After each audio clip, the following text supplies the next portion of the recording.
Welcome to this third episode of Never, Rarely, Sometimes, Always, the show that reveals the lives, loves, and disappointments of groundbreaking researchers and academics. We'll spare none of the details and delve deep into what makes thinkers within our school tick.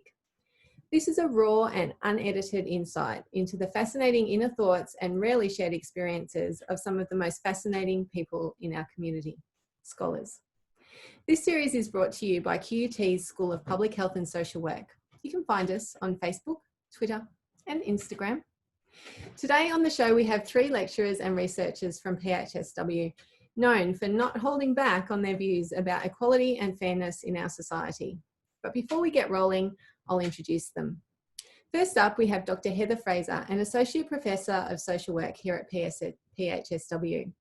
Heather is an internationally recognised critical social work scholar who started her career 3 decades ago in shelters for women, young people and children trying to escape domestic violence and or child abuse.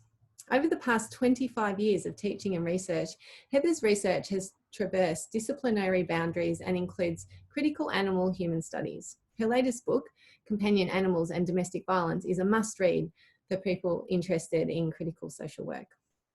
Dr Reece Hinchcliff is an Associate Professor of Health Services Research, whose research and teaching examine how both regulatory policies and quality improvement programs can be applied in health services to improve organisational and care outcomes. And finally, Dr Shane Warren is a lecturer in social work and one of our newest staff members. After years of work as a social worker in the government sector in Queensland and in the United Kingdom, Shane now joins us to pursue research with a particular focus on social policy and critical social work practice aimed at ending homelessness for a variety of client groups and stimulate new thinking about appropriate and affordable housing solutions for community members experiencing disadvantage and marginalisation. Based on our pre-show chat, this conversation is going to be a pretty hard-hitting one and one that cuts to the heart of some of the main issues in the tertiary education sector. So strap in is all I'm going to say. But before we get to that, let's do the cup question. I know this is like Heather's favourite question. So Heather, can you begin? Can you show us the cup that you're drinking from and tell us what's in it? Hello, I'm Heather and I'm drinking Earl Grey tea with soy milk. My cup I had to manufacture myself for the purpose of this show because Naomi insisted that we do a spot about cups. I was resistant to the cup idea, but anyway, we've arrived. So I've said save the arts, of which I'm talking about the ABC, about live entertainment and so forth. I noticed that there's a big package that's come from the government, well, some package that's been released to the government from the government today. So I'm pleased to see that.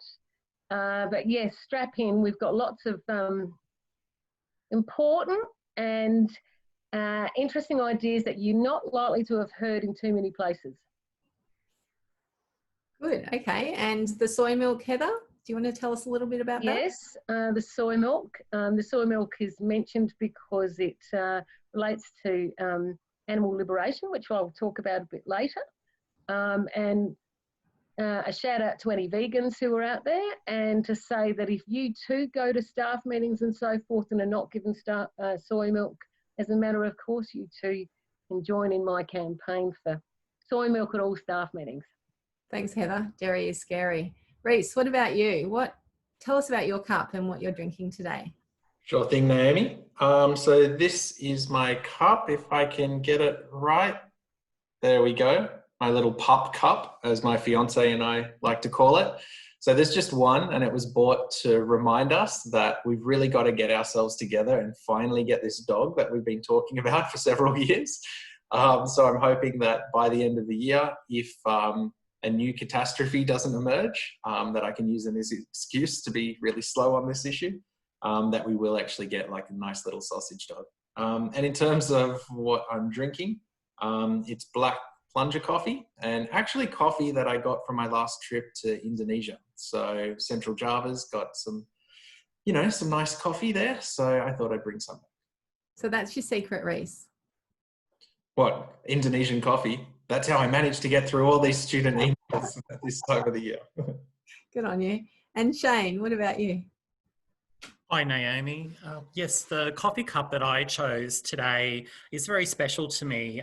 This was actually a gift from my old work group when I left them last year. And it was a team that I was part of for quite a long time. But it's also important to me because there's a number of photographs on it that take me back at least 10 years to when I was a much more fitter person, and photos of when I used to play open mixed netball, and the photos are from our work group that used to participate in the corporate games open mixed netball competition every year. And I look back at those photos now and think I want to get back to that level of fitness again.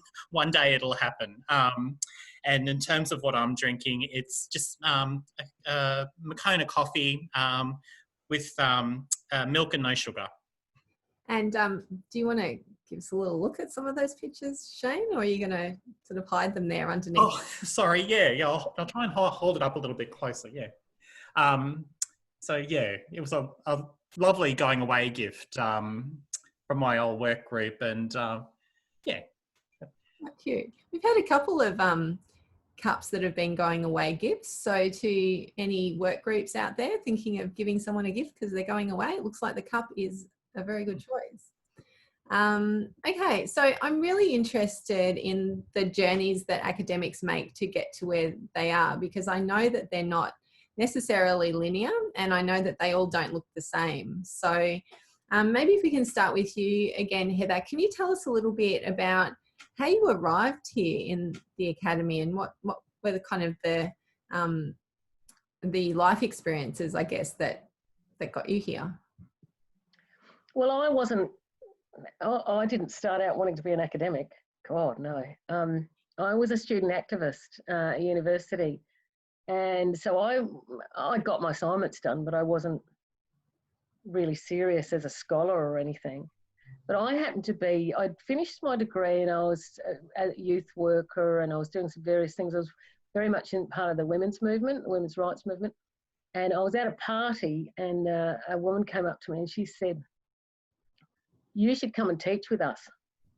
Because apparently I was banging on about in a group about politics and so forth. She said, "What's that?"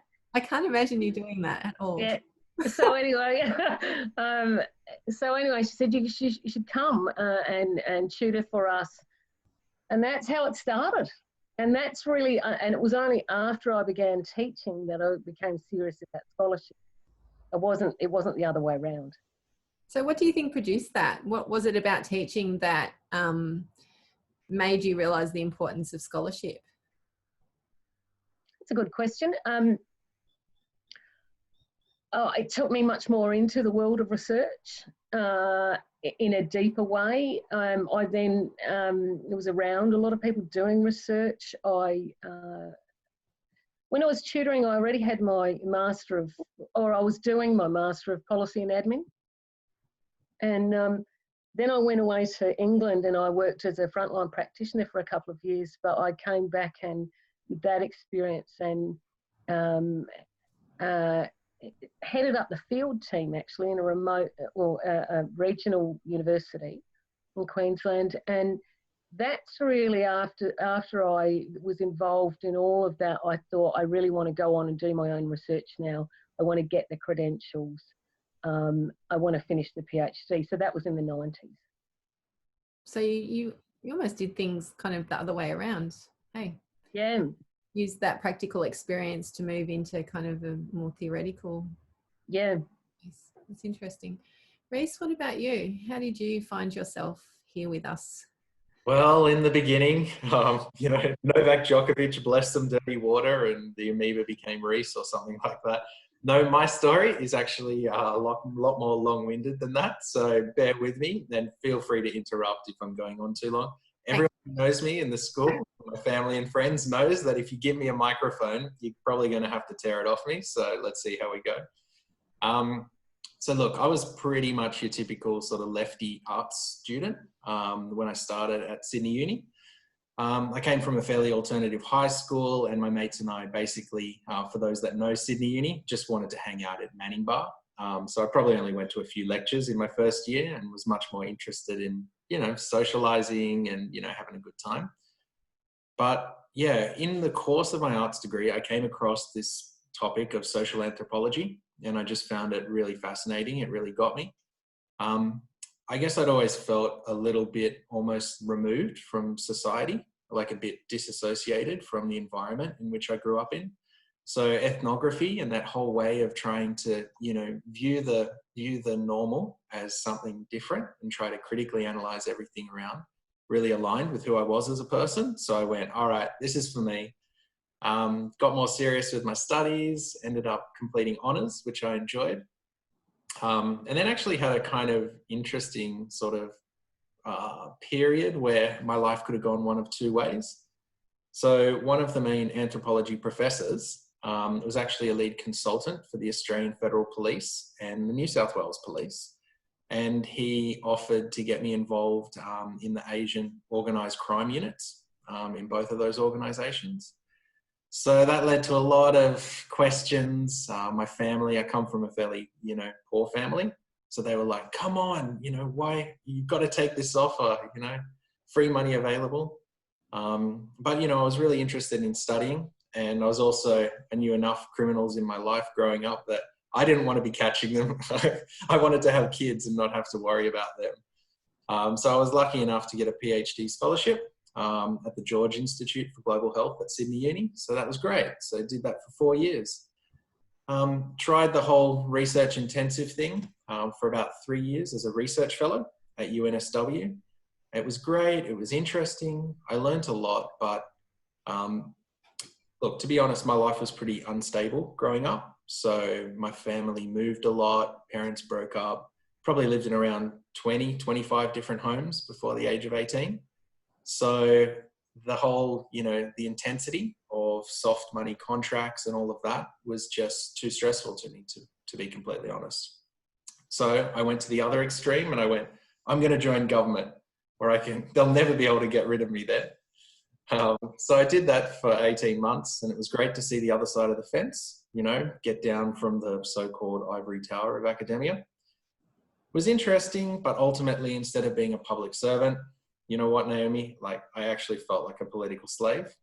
Basically, the research was just one and sometimes very limited part of the decision-making process. So to cut a long story short, did some traveling and then got into a senior lecturer role in health management at UNSW and then sort of stayed in that type of position until now. Obviously had some different experiences along the way. My mentor actually had a stroke at UTS, so made me more of a sort of manager, kind of killed my research program. But, it is what it is. And then, had an opportunity to come up here to Brisbane and try to prove myself to all of you and all the rest of our colleagues and, see whether I can, could still provide value to a new organisation. So here I am. Wow, what a fluid and unpredictable story you've got, Reece. Pretty much, yeah. And Shane, how did you make it here? Yeah, thanks, Naomi. So I come from a small country town in North Queensland, and I was reflecting on this, and I think my sort of journey into social work, in a lot of ways, it was kind of lucky, very lucky that I've got into social work. So in the town that I grew up in, boys either went on to do a metal trade in resources or mining or, other areas. Or if they did go on to university, they'd tend to study either engineering or commerce. And I knew I was always interested in study as a teenager and developed an interest in social justice as a teenager. And, I had this idea of studying social work, and I think it was very fortunate that I got into James Cook University in Townsville to do my undergraduate social work studies in the early 1990s. And for me, I was the first and only member of my family that's been on to higher education. So that was a big move for me. But I've just found social work, education and practice to be incredibly fulfilling. I enjoyed all areas of social work education, but my favourite parts are the sociology. So when I think back to those days in the early 1990s, the sociology part of social work was what really inspired me. Since then, after graduating, I lived and worked in Rockhampton for many years, had some experience living in the UK and frontline child protection over there. I've been in Brisbane now for about 14 years in different roles in government agencies.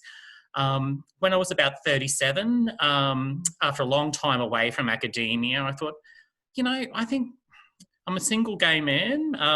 Why not give a PhD a go?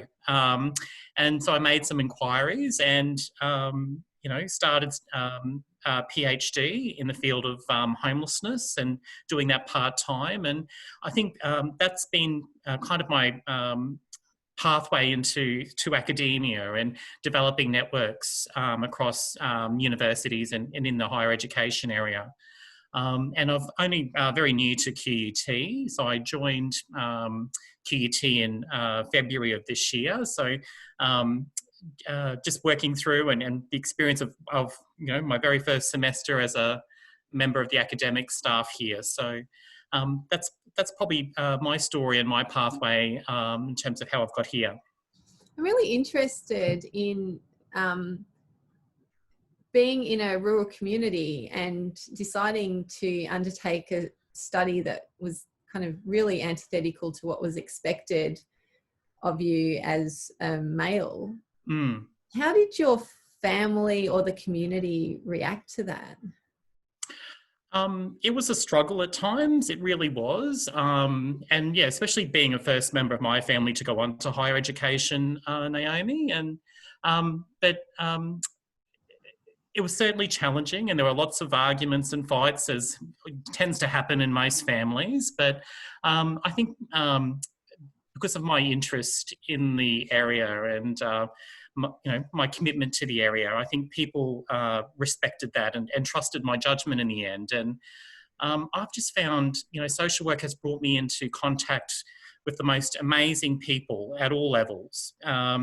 And being constantly challenged and being made to think from different perspectives. And, you know, for me, that's a very fundamental part of taking a critical approach, is being able to really appreciate different perspectives.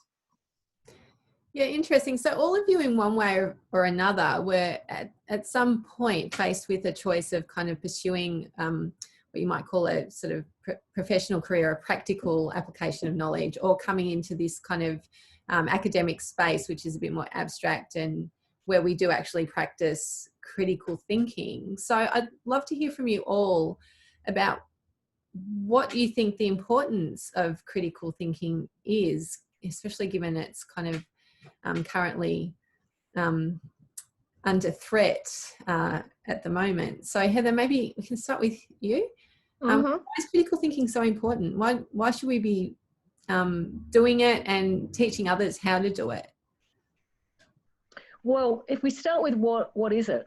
Well, critical thinking is the ability to be able to see beyond tradition, see beyond what we normally do, the everyday things that we've done forever, that people always think that what happens now has always been the case, which actually isn't the case. But so critical thinking is about being able to see the world in its temporal terms, its time period, its cultural terms, being able to look underneath the lid, not just accept what's been given to you. And critical thinking is also really powerful in trying to see experiences from different groups' perspectives, because most of the history books, the popular culture, the mainstream represents, say, straight families most of all, white families most of all, men most of all, in particular realms. And so what we need to do is be able to see, how does the world look and feel like from other groups' perspective, including other animals, so non-human animals,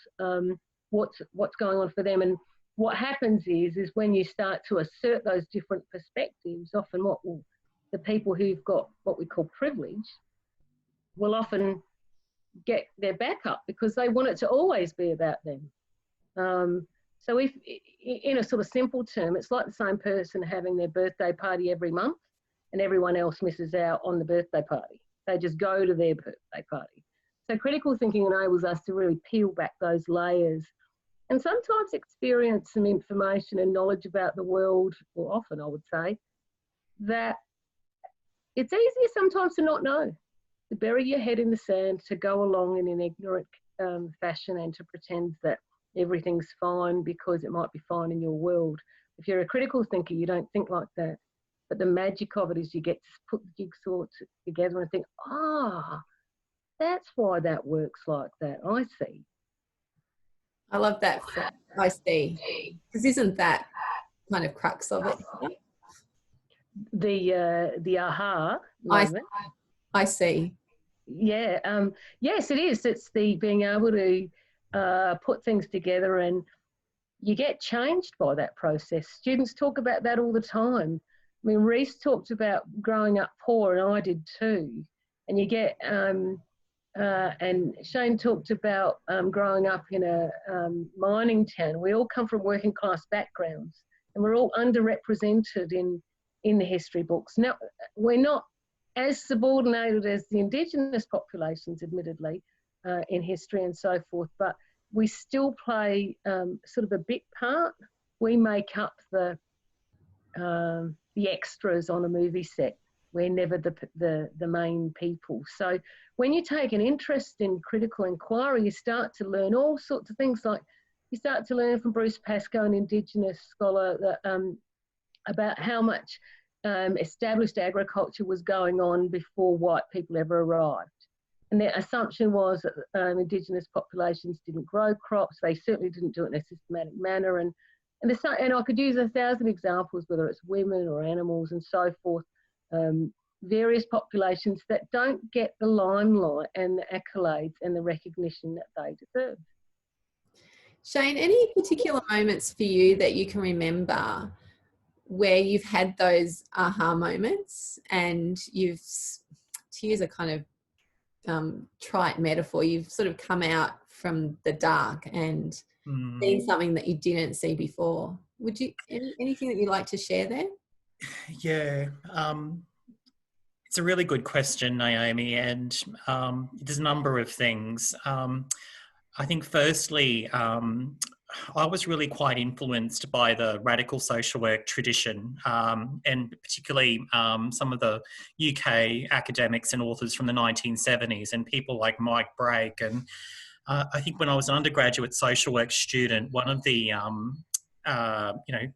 the quotes from Mike Brake was around, when you're a social worker, in this really awkward situation in big organisations, in government agencies and bureaucracies that are often about maintaining the status quo. How do you stay true to, social work values and ethics? And he had this lovely quote around, when you're working with a person or a family, do you put the pressure up into the bureaucracy, into the levels of management, or do you put it down onto the client? And, his appeal to me and in his work is, we should be putting the pressure up.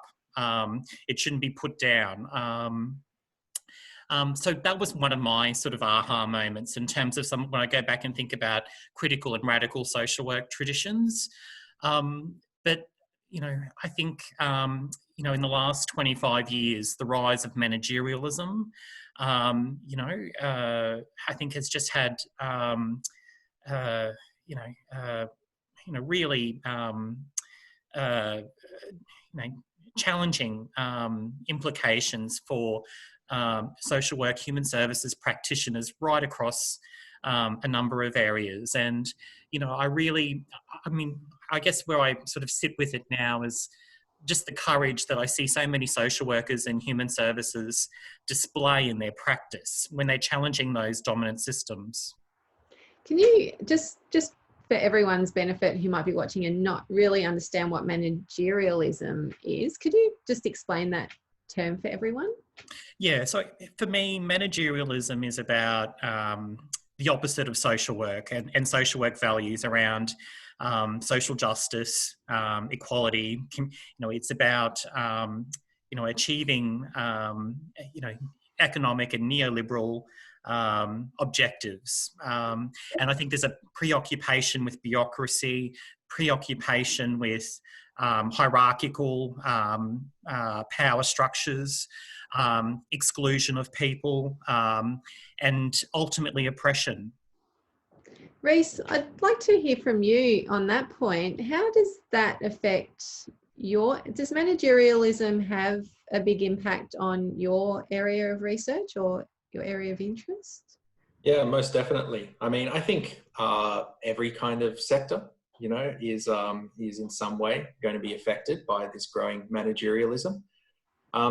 Interestingly enough, though, something that I've noticed, so in the bureaucracy of healthcare and all the kind of regulatory structures that supposedly keep it functioning well, but may in fact keep it functioning not as well as it should. With the whole change that happened with COVID, it was amazing how quickly all of a sudden this managerialism, these rigid, organizational structures suddenly became fluid, and people were agile, created new ways of behaving, new ways of treating patients, of integrating different parts of the system. So I guess my response would be that yes, it's certainly a large force, and quite often a negative force in healthcare. But we're now getting tangible examples of how, when it can be loosened up a bit, when a bit more of a culture of empowering people, at lower levels of organizations to make decisions that are best for their teams and their patients, I think we can achieve better outcomes. So hopefully that starts becoming a bit more embedded into the curriculum of healthcare professionals and a little bit more top of mind of, health sector policymakers. That if you could envisage a perfect world for social work, how much of it would, percentage-wise, would involve a kind of managerial perspective? How much of it would involve a managerial perspective? Yeah. How much managerialism would you like to see invested in the kind of ways of looking at and creating a social work community? Between 0 and 5%, I'd put it as. Managerialism is also that, the thing about managerialism is that what you're trying to do is you're going to turn everything into a business, okay? Even things where you're not meant to sell them. Like the academy? Yeah, like higher education has become, so, we sell education, and at the same time, I'm involved in an example at the moment with someone who's been buying her assignments unethically. And then why are we surprised when people are doing things when we've turned everything into a product, a commodity? So, I've been around a long time. I've worked in 9 universities, and they vary. There's a lot of overlap. Probably the least managerial is the one, the university I worked at in Canada. They've been the slowest to neoliberalise, which is the term, turn everything into a business and so forth. And for people, some people might think, well, what's wrong with that? And what's wrong with that is that education has its own processes and goals. And when we try and shoehorn it into a product like you might get a bag of chips or some other kind of product, what we do is we strip away a lot of the value that for education for its own sake, for your own life. We only make it about what does industry want, and we're really we work hard to create graduates that are quote job ready and so forth. But there's an experience, and Reece talked about it in terms of what caught his imagination, allowing people to have their passions, their imagination, their curiosity awakened. And then from that, I think having the support to have the courage to speak out about those topics which are often silenced or put in the shadows. So in terms of social work, I mean, there's a lot of things that, just think Robodebt. Look how well that's worked. That was a managerial example to the hilt. I could give you 1,000 other examples of how what it's really meant has been to scrutinise and punish the poor. So the same standards haven't been applied to the top end of town, and that's what I reject. Yeah, I can see Shane nodding away. Are there examples from your fields, Shane, that you could speak to? Yeah, look, I'd just really endorse everything that Heather has just said there. That's certainly fits my experiences, so well. But I'd also add managerialism stifles creativity. It stifles, community work on so many levels, and really contemporary ways and innovative ways of trying to respond to social issues. And I think governments, agencies are notorious for trying to adopt one size fits all approaches. And by doing that, they're doing exactly what Heather mentioned around excluding people, silencing people, further oppression of marginalised groups. Have you got any experiences of resisting managerialism? Maybe we can get Reece in on this one. Any experiences of like a moment where you've resisted those managerial tides and how it's worked out for you? Is there anything you'd like to share there, Reece? That's a tough question. I'm certainly not going to talk about anything that's happened in the last 12 months or 18 months since I joined QUT. Look, to be completely honest, I might have some minor examples, but yeah, I've probably taken more of the approach where I've been so desperate, to succeed in my job, that most of the time I haven't actually challenged authority too much. I guess one example was when I was working in government. So we had there was a bit of a budget sort of crisis issue. And so there were about 1,000 people working in this particular division within this particular government agency. And of course I won't name them. And the Deputy Director General, ended up asking, okay, the floor is now open. Does anyone have any ideas for how we could actually improve ourselves as a business? So I put up my hand, got the microphone, and I said, well, if you look at it, we're actually paid much more than most other government agencies and more than what we'd earn in the private sector. So that's made everyone really scared to lose their lucrative jobs. So how about we just decrease wages by about 10-15% across the board, and it should inspire some more innovation and creativity and more risk taking. So subsequently, I left that organisation within the next month, and not too many bosses, gave me a beer on my send off. Yeah, I'll bet. Heather, any tips for or any experiences you'd like to share about where you have resisted and you've been successful in that resistance? Oh, I could give you hours worth. Know that. I could give you hours worth of a lot of failures too, might I add. It's been a long history, but there's a couple of things to say. You don't always win when you advocate. In fact, brace yourself, you probably won't win most of the time. And then some people would say, what's the point of doing that? And I would say, because you're bringing those issues to people's attention.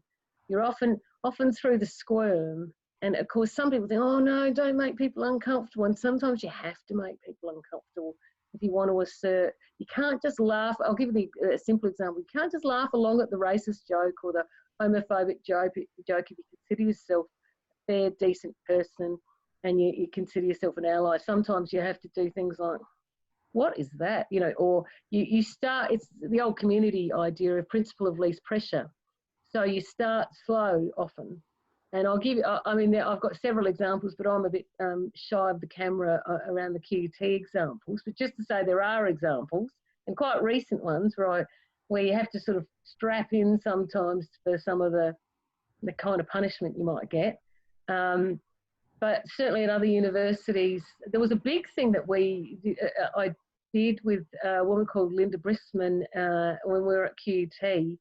The short of it was, we did a big campaign about this lucrative tender the RMIT staff had won to go inside the refugee detention centres. And they were going to get 100 million, and this was more than 10 years ago, so it was a lot of money. The reason we found out about it was it came around in a memo thing boasting, you know, saying, look, amazing, because if anyone's watching and not familiar with higher education, there's an enormous shortfall in the money that we get from the governments and tuition from students. So there's all this entrepreneurial stuff that has to be done. So anyway, we believe that was, this was during the lip sewing era and all the, it's still a terrible era for refugees in Manus and other detention centres. Right now. Yeah, exactly, right now. So, but at the time, we were really outraged that our university, which considered itself just and fair, was participating in that.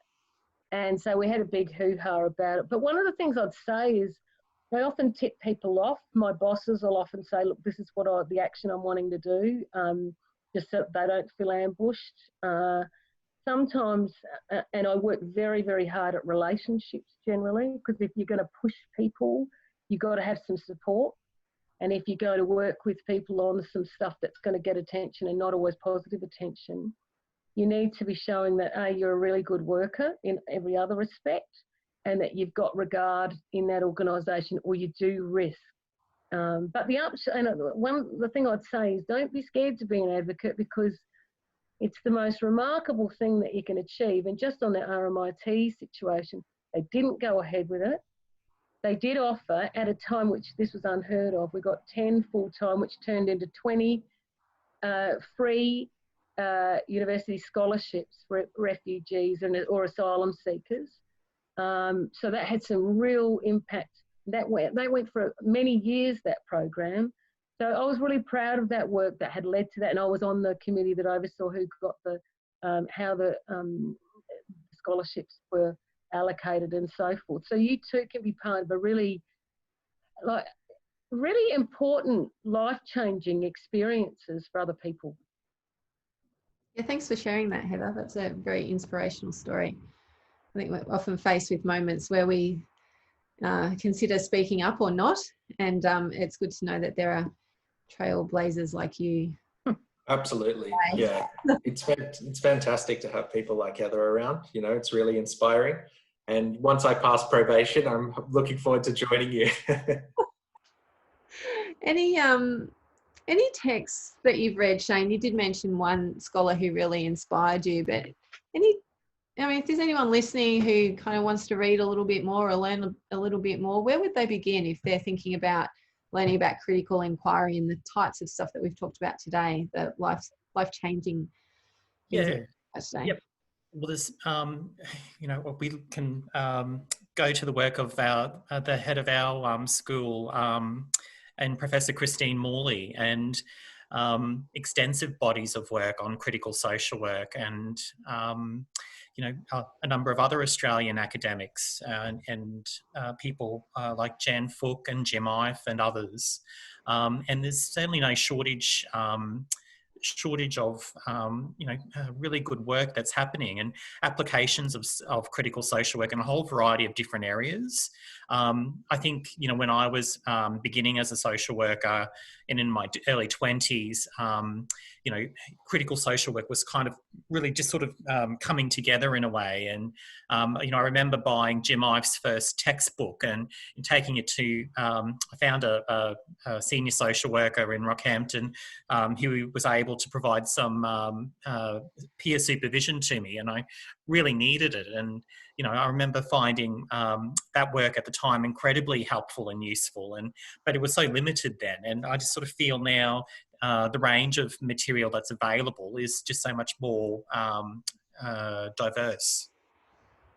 Yeah, good tip there to start with Professor Christine Morley's work. I can vouch for it being really well written and easy to access in terms of, whilst it's complex and detailed, I think even if you are outside of the academy, you'd still find it very stimulating and be able to access those really rich ideas within it. So good tip there.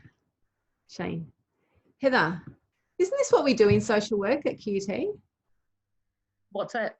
Well, we foreground critical approaches, don't we? Yeah. This that was one of the reasons I moved up from South Australia to Queensland to be part of a program. And can I say, I'm not a big fan of the hot, sweaty weather. So I'm really loving the cold at the moment. It's just gorgeous, fantastic. So yes, it's very a critical program. I coordinate the Master of Social Work program where the people make inquiries. I make that really plain that we're really interested about advocacy, justice and action, and not blaming people for a lot of the problems that they experience, understanding the context in which they're in. Do you want a couple of inspiring books from me? Yeah, or movies or documentaries, any sort of text that... Okay. Well, you know what, I'll go straight to the expose of the live export, the first one. I think it was in 2011, I think. On Four Corners? Yes, on Four Corners. Animals Australia had brought that up, and I was at that point, you know, I was interested in animal-related topics, but I wasn't vegan. I was really shocked, really, really shocked. And that precipitated a whole series of changes in my life.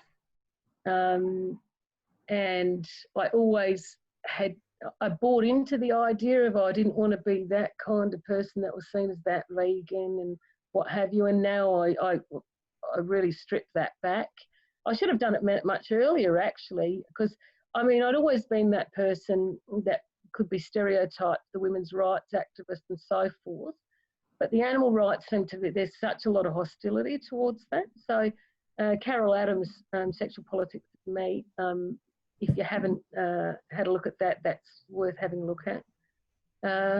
So yeah, there's all sorts of things, and I think lots of people who might be viewing this, you'll have your own sources of inspiration that will be like, will open your eyes. And then there's a question of once you've got them open, what are you going to do? You close them back up, or are you going to learn more? Yeah, it's a really interesting question, isn't it, Heather? I was going to ask you, how do you cope with, and if this exists at all, but maybe one of the reasons people resist changing their ideas is because they don't know how to cope with reconciling the new ideas with how they were in the past. And I think for someone who's become a vegan after being a carnivore, maybe this has kind of escalated a little bit. So how do you cope with perhaps the feelings of shame or embarrassment that come with realizing where you have been in the past and reconciling that with what you think now? Well, I think the most important thing is to congratulate yourself on taking the step of change rather than to beat yourself up for not having done it earlier. But there is that. And I bought into a lot of stereotypes, and you can do this even as a critical person, you know, that's got lots of insight about some areas. You can be really blindsided on some issues. And I said, oh, look, and I'm quite a fulsome woman, so I've never been a thin woman, so I'd assumed that that it was a sort of pretty young girls phenomenon. There are all sorts of stereotypes that I bought into. It's just not the case. It doesn't have to be the case. So, yeah, I look back and I think, I thought it was going to be really hard. And it's not nearly as hard when you align your values with your practices in whatever respect. The joy that that can bring absolutely offsets the effort of doing that in the first place. Any stories of that, Reece, where you've had to do that work of aligning your values with your behaviours because of your experiences in being exposed to higher ed research, that kind of thing? Yeah, I mean, it's a bit of a tough question. I think I've sort of on a personal level always taken the approach that I'm completely happy at any point to, you know, change my values. And so I guess when I was younger, I kind of had a core set of values that I tried to, you know, sort of build the rest of my life around. And then I think as I got a little bit more into Buddhism, a little bit more into, you know, quiet reflection and, you know, linking into what we were discussing about critical inquiry, sort of just, I guess, seeing the world, my decisions, values as somewhat arbitrary, and therefore each moment and each day is completely fresh and new. And I, I'm sure I still have baggage. There's a lot of self-work still to do. Essentially, I feel that, if I pivot and decide to believe in something completely different, I don't have any problem with that at all. And I just proceed down that path. Shane, any thoughts on this topic? How do you reconcile your kind of past self with your version? Such a good question. And, when I think back, I'm 45 and, I think I have a core set of values that are, as strong for me now as when I was 17. So, ideas and concepts of social justice, of equality, of inclusion. I was really passionate about all of those things as a teenager, and I continue to be at 45 years of age. But I guess, maturity and experience in life, it does, able to appreciate different perspectives a lot more. I think, putting a postmodern hat on things too, being able to, do that analysis around power and narrative, I think is important in situations. But yeah, look, I guess I think, values are absolutely critical and central, and that I guess my major probably reflection would be there just isn't enough discussion about values in our society anymore. And, we're kind of caught up in, kind of a values neutral political context. And we're seeing the effects of that in terms of, disadvantage, the environment, and so many other areas. So maybe a bit of an injection of that would serve us well. I believe so. And, I think, again, professions and disciplines like human services and social work are very proud of the value base that we have, and the ethical frameworks that accompany, the professions. So, final question for today. The world's in a state of flux. What's your big idea, Heather, for big change? Okay, big idea. Yes. Well, if we really think about animal liberation, we think about freedom when we think about liberation, and not just the freedom to cause other people harm, which is the current arrangement where it comes to animals in terms of agriculture at least. So if we think about animal liberation, we think about that as a possibility. Now, some of you think, oh my God, where's this woman going? Yeah, I'm going there. I say, and let me tell you this, I learnt what I'm about to say. I really arrived at this position through a project I did with dairy farmers for a couple of years. And I think we need to end animal agriculture. I think from the point of view of animal rights, from the point of view of water politics, of climate change, certainly in this country, and it's certainly intensive animal agriculture. And what people will say, oh, that's outrageous. But what I'd say to you is, if you say that, are you willing to go to a slaughterhouse? Are you willing to confront that? Are you willing to participate in the death of animals?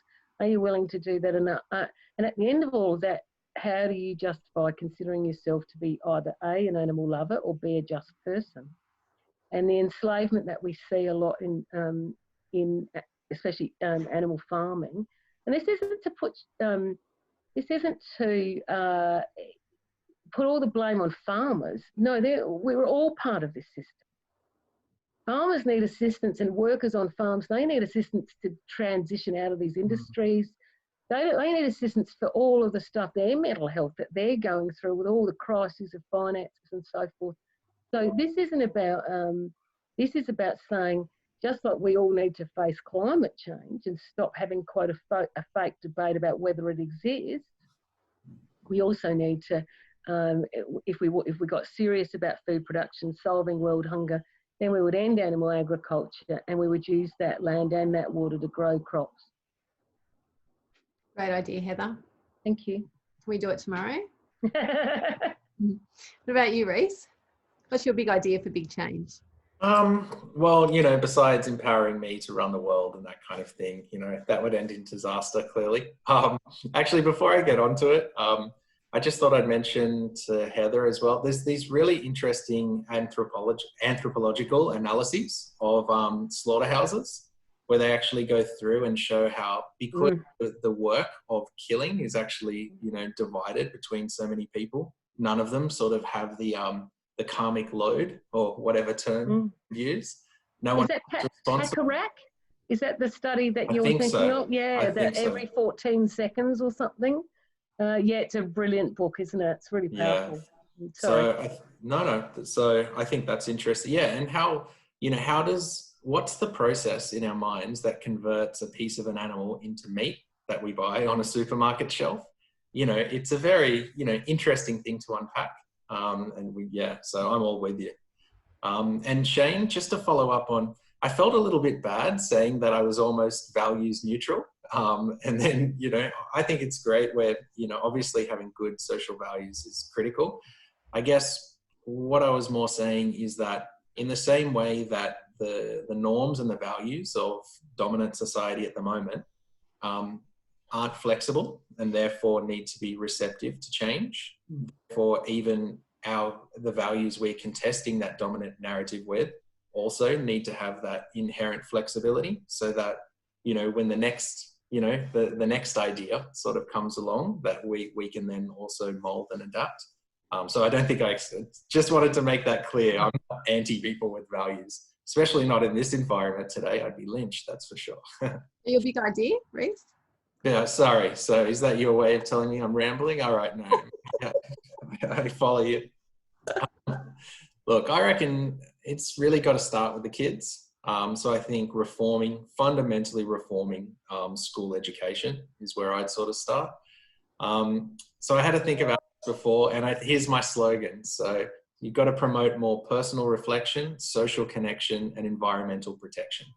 So find ways to really, you know, engender those kinds of beliefs and those skills and capabilities in kids from the get-go.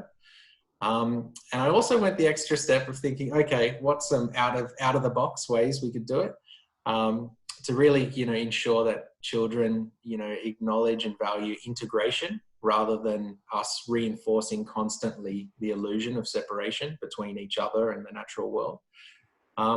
So I was thinking, with driverless vehicles and soon to be, you know, large driverless buses, and that will make transport much easier. Why don't we make every school have split into both like a city and a rural campus, or even like a, you know, part of the campus could be in, you know, a low socioeconomic status of a city, for example, and a higher, so that, you know, try to basically expose children to as many different people, populations, and natural environments as possible. The diversity experience. Basically, yeah, I think that's what's lacking. Interesting. And Shane, Yeah. you. No pressure. Really great ideas. I guess for me, where I'm at is, you know, community building and encouraging courage, people to be brave and courageous. And I guess it also comes to another one of my fundamental values around participatory democracy, that, you know, we can, as individuals, throw our hands up in the air and just sort of, you know, put our heads in the sand with what goes on around us, or we can respond, we can organise, we can respond, and we can build community and rebuild community. And I suppose that's what I'd like to, you know, and I think that can be achieved through a number of ways. And one of the main ways that, you know, comes to my mind is through critical social work and through, you know, more radical approaches to addressing some of these challenges around inequality, around structural disadvantages. And, you know, I think in 2020, and we look around what's happening around the world and, you know, the lack of leadership that we have around the world, with the exception of New Zealand, that, you know, we really need that radical approach. Okay, so we've got end animal agriculture, change education, and a more radical approach to community building. Good summary? I'm so glad that people like you guys exist in this world, and I thank you for sharing your ideas and for being at the fore of really demanding change in both your own communities and in the broader kind of social sphere. So thank you very much. It's been a fascinating conversation, and I hope that everyone listening took one little nugget that they're going to take away and perhaps grow for themselves now, emulating the example that you all set. Thank you very much.